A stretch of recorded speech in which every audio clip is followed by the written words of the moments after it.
Hello दोस्तों, हमारे YouTube channel the final classes में आप सभी को स्वागत है। पिछली वीडियो में हम लोगों ने क्लास 10th के चैप्टर नंबर 3 दो चर वाले रैखिक समीकरण युग्म के क्वेश्चन नंबर 1 को देखा था और इस वीडियो में हम लोग क्वेश्चन नंबर 2 को डिस्कस करेंगे और क्वेश्चन नंबर 2 के सॉल्यूशन को देखेंगे। चलिए, तो क्वेश्चन नंबर 2 क्या है, जैसा इसको देखेंगे हम लोग। क्वेश्चन नंबर 2 को पहले समझेंगे कि क्या कह रहा है क्वेश्चन में, उसके बाद हम लोग सॉल्यूशन की तरफ चलेंगे। यदि आप क्वेश्चन को समझ गए तो 50% आपका खुद ही क्वेश्चन बन जाएगा, इसलिए क्वेश्चन को ध्यानपूर्वक पहले समझ लीजिएगा। तो चलिए, क्वेश्चन क्या कह रहा है इसको समझेंगे हम लोग। क्वेश्चन कह रहा है कि क्रिकेट टीम के कोच ने 3900 रुपए में 3 बल्ले 6 गेंद खरीदी। एक क्रिकेट टीम के कोच हैं, उन्होंने क्या किए हैं, तो उन्होंने 3900 रुपए में 3 बल्ले और 6 गेंद खरीदी। 3900 रुपए में उसने क्या क्या खरीदा है, तो मात्र 3 बल्ले और 6 गेंद खरीदे हैं। अब देखिए कह रहा क्या, बाद में उसने एक बल्ला और उसी प्रकार के 2 गेंदे 1300 रुपए में खरीदे हैं। कितने रुपए में? 1300 रुपए में। तो इस स्थिति को बीजगणितीय एवं ज्यामितीय रूप में व्यक्त करें। क्वेश्चन क्या कह रहा है, जरा सा फिर समझिएगा। एक क्रिकेट टीम के कोच हैं, उन्होंने दुकान पर गए और दुकानदार से जाकर के बोले कि भैया मुझे 3 बल्ले और 6 गेंद दे दीजिए। क्या क्या दे दीजिए? 3 बल्ले और 6 गेंद दे दीजिए। तो दुकानदार ने 3 बल्ले और 6 गेंद निकाल करके दे दिया। फिर कोच साहब ने पूछा कि ये बताइए कि ये 3 बल्ले और 6 गेंद का कीमत कितना हुआ।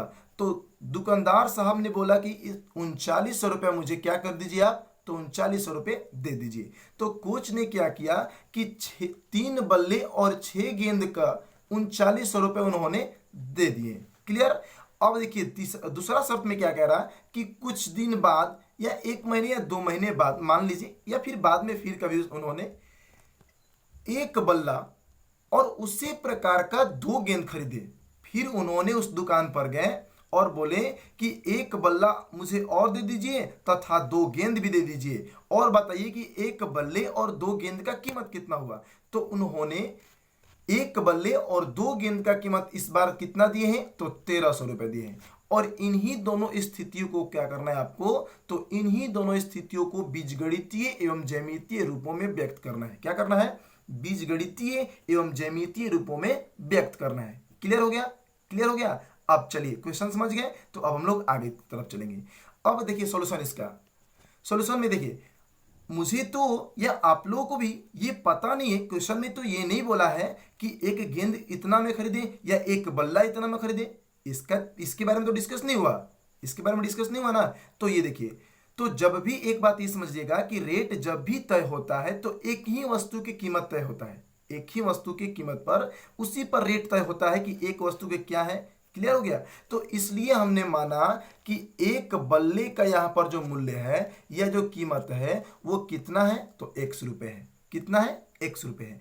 और एक गेंद का जो कीमत है वो कितना है, तो Y रुपये है। कितना है? Y रुपये। तो पहला शर्त में क्या कह रहा है कि उन्होंने 3 बल्ले और 6 गेंद खरीदी है 3900 रुपए में। तो आप ही जरा सा बताइए कि जब एक गेंद का कीमत 100 रुपए, सॉरी एक बल्ले का कीमत 100 रुपए है, तो कितना बल्ले खरीदे? 3 बल्ले। तो 3 बल्ले का कीमत कितना होगा? 3x होगा कि नहीं होगा? होगा ना जी, होगा ना। अब उसने गेंद कितना खरीदा है, तो गेंद 6 खरीदा है। एक गेंद का कीमत Y रुपए, तो 6 गेंद का कीमत कितना हो गया? 6Y। 6Y हुआ कि नहीं हुआ? और इन दोनों को मिलाकर के उन्होंने कितना रुपए दिए हैं? 3900 रुपए दिए ना। इस प्रकार आपका समीकरण 1 प्राप्त हो गया। क्लियर हो गया? अब दूसरा शर्त में देखिए क्या कह रहा है। दूसरा शर्त में उन्होंने 3 बल्ला, देखिए सॉरी एक बल्ला, कितना बल्ला? एक बल्ला और 2 गेंद खरीदे हैं। तो एक बल्ले का कीमत कितना है? 100 रुपए।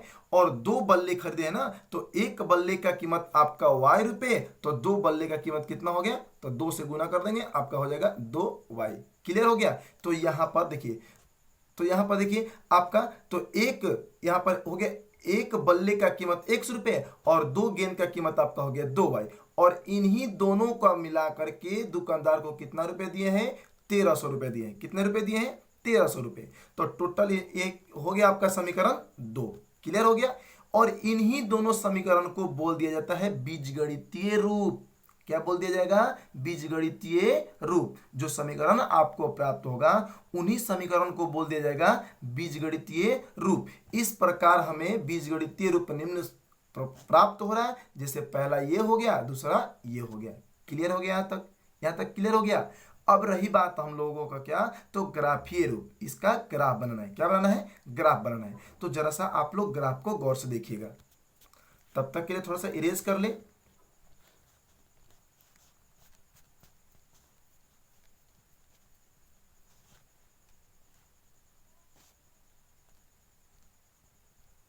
अब चलिए, तो समीकरण 9 देखिए, यहां पे समीकरण 1 का देखेंगे। पहले किसका देखेंगे? समीकरण 1 का। तो समीकरण 1 में क्या कह रहा है आपका? 3x प्लस में 6y इक्वल टू 3900 बराबर में कितना है? 3900 रुपये है। तो यहां पर देखिए, इधर आपका प्लस में 6y है, बराबर के इधर जाएगा तो माइनस में हो जाएगा। तो यहां पर 3x बराबर 3900 माइनस में 6y हो गया। यहां तक क्लियर है? अब आपका देखिए, x के साथ यहां पर 3 किस चीज में है? मल्टीप्लाई में, गुना में है। इधर जाएगा तो बराबर के भागा में होगा कि नहीं होगा? होगा ना। कोई भी अंक अगर बराबर के इधर प्लस में होता है, इधर माइनस में, इधर आपका गुना में होगा तो इधर आपका जाकर के भागा में हो जाएगा। इधर आपका माइनस में होगा तो इधर जाकर के प्लस में हो जाएगा। हो जाएगा ना जी? हो जाएगा। तो इसी तरह से x के साथ आपका 3 गुना में है, इधर जाएगा तो भागा में। तो इस प्रकार से क्या मिला? यहां मिला आपका x बराबर 3900 माइनस 6y बटा में 3 या 3। क्लियर हो गया? क्लियर हो गया तक? अब चलिए आगे चलेंगे हम जरा सा। तो यहां पर देखिए, थोड़ा सा इरेज कर ले पहले।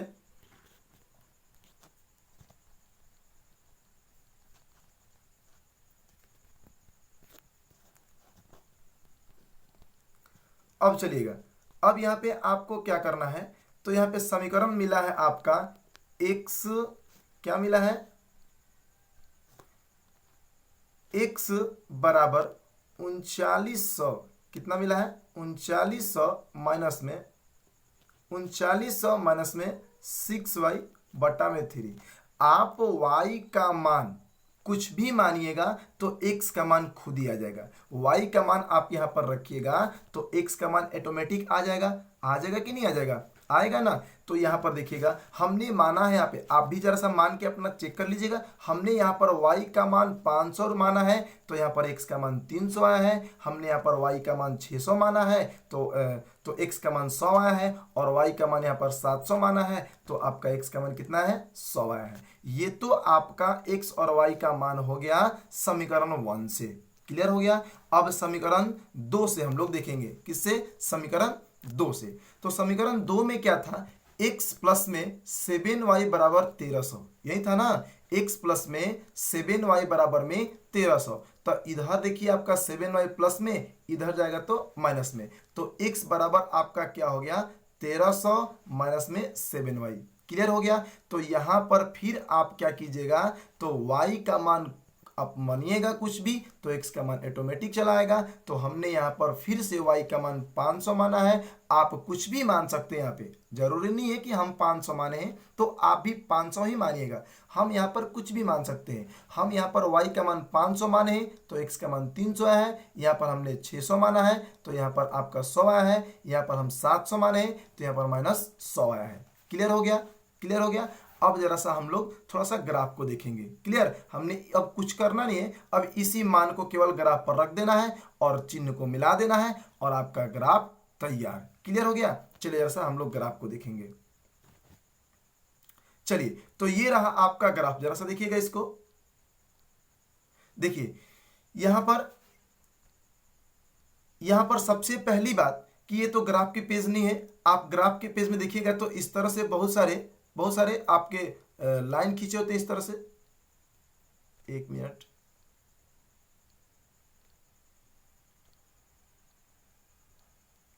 देखिए इस तरह के बहुत सारे आपके ग्राफ में देखिएगा कि ये लाइन खींचे होते हैं बहुत सारे। तो ये देखिए यहाँ पे डब्बा बन रहा है कि नहीं, डब्बा बन रहा है। तो इसी तरह से आप देखिएगा यहाँ पे हमने यहाँ पर मान लिया है, यहाँ से यहाँ तक 100 माना है। कितना माना है? 100 माना है। तो यहाँ से एक मोटी लाइन से दूसरी मोटी लाइन के बीच में 10 डब्बे होते हैं। कितने होते हैं? 10 डब्बे। तो इसीलिए आपने सबसे पहले पैमाना में लिखना है कि 10 डब्बे बराबर 100। कितना माने हम यहाँ पे? 100 माने हैं। देखिए 100 100 सब में है कि नहीं है। तो इस प्रकार से पैमाना आप लिख लीजिएगा कि पैमाना 10 डब्बे बराबर 100। अगर यहाँ पे आप 5 रखिएगा तो आप लिखिएगा 10 डब्बे बराबर 5 मतलब 5। यहाँ पर देखिए आप रखिएगा अगर मान लीजिए 1 तो लिखिएगा 10 डब्बे बराबर में 1। क्लियर हो गया? यहाँ पर ये लिखना जरूरी है। तो सबसे पहले हम थोड़ा सा मान रख के आपको देखिए, हमने मान रख के आपने यहाँ पे बना दिया है ग्राफ। आप इसको देख लीजिएगा। देखिए सबसे पहले यहाँ पर देखिए, सबसे पहली बात कि हम लोग चलेंगे x के तरफ। x का मान कितना है? 300 और y का मान कितना है? 500। तो यहाँ पर देखिए 300 है और यहाँ पे y का मान 500 है। तो इस तरह से आप इसका ग्राफ खींच लीजिएगा, आपका ये ग्राफ बन जाएगा। चलिए तो क्वेश्चन नंबर 2 आपका क्लियर हो गया। अब हम लोग क्वेश्चन नंबर 3 के तरफ चलेंगे। क्लियर? चलिए क्वेश्चन नंबर 3 के तरफ चलें।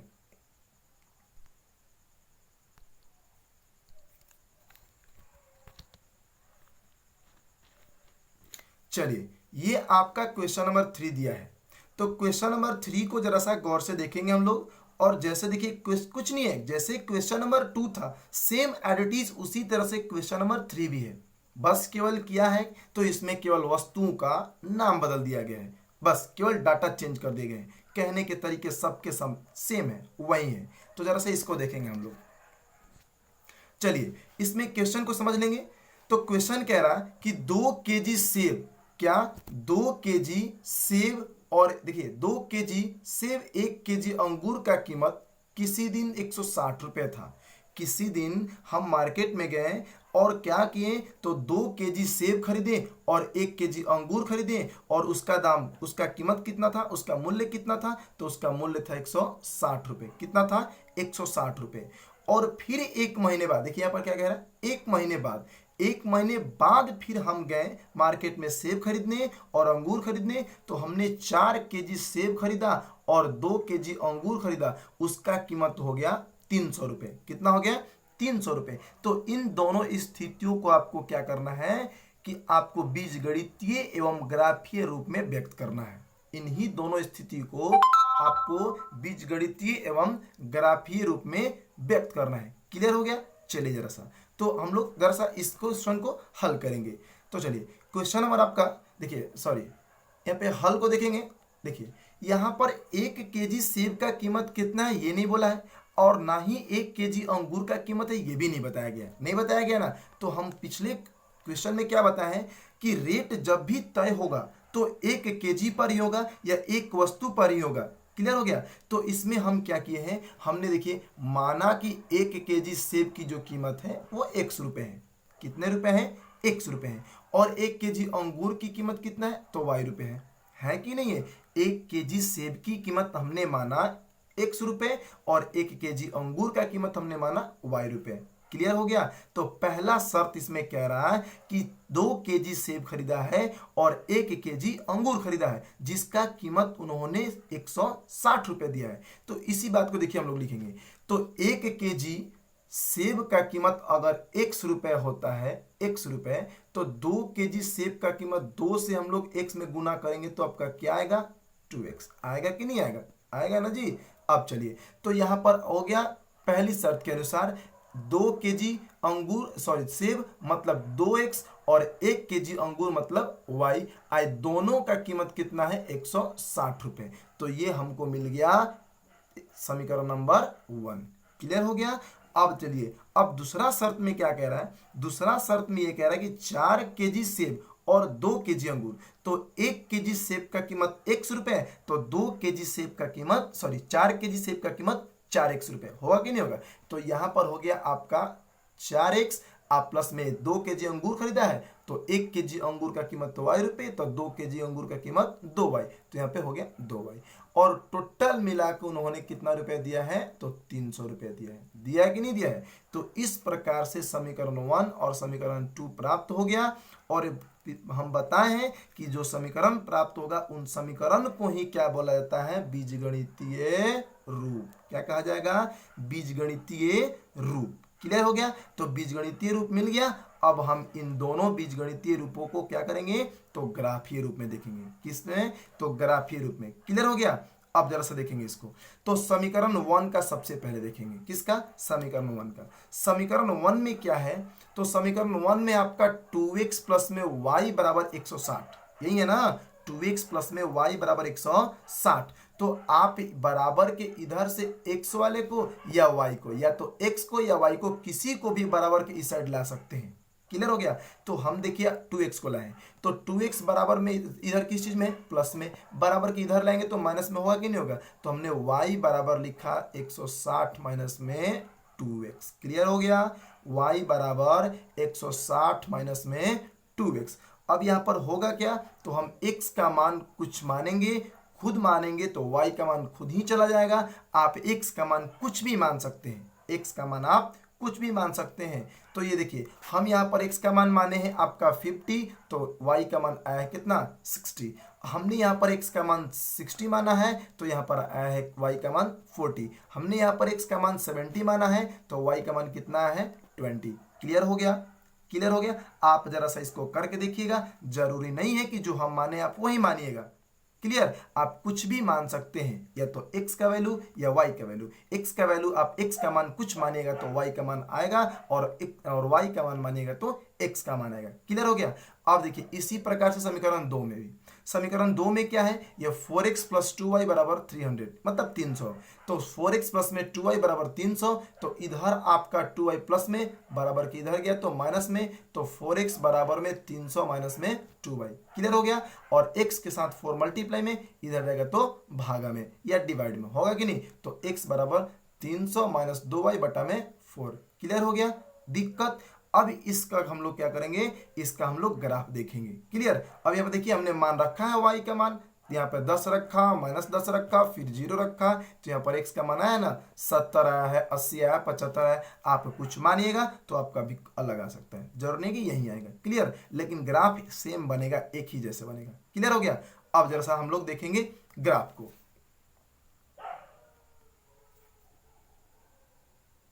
ये देखिए आपका ग्राफ। तो ग्राफ हम यहां पर बना दिए हैं, आप इसका मान दे ही दिए हैं, आप ग्राफ खींच लीजिएगा। और पिछले वीडियो में हमने बताए हैं, पिछले क्वेश्चन में बताया है कि आप पैमाना सबसे पहले मानिएगा। तो पैमाना आपका यहाँ पर क्या है? हम यहाँ पे देखिए 10 है यहाँ पे, तो हमने क्या किया है? तो पैमाना 10 डिब्बे बराबर 10 माना है, और यहाँ पर सब मान इसमें रख दिए हैं, तो आपका ग्राफ बन गया है। क्लियर हो गया यहाँ तक? अगर ये मेरा वीडियो आपको अच्छा लगा होगा तो आप मेरे वीडियो को लाइक कीजिएगा, मेरे चैनल को सब्सक्राइब कीजिएगा, तथा शेयर भी कीजिएगा, और उन बच्चों तक पढ़ाइएगा, उन बच्चों तक शेयर कीजिएगा जो बच्चे पढ़ने में असमर्थ हैं। ये वीडियो आपको बिल्कुल फ्री है। क्लियर? तब तक के लिए धन्यवाद।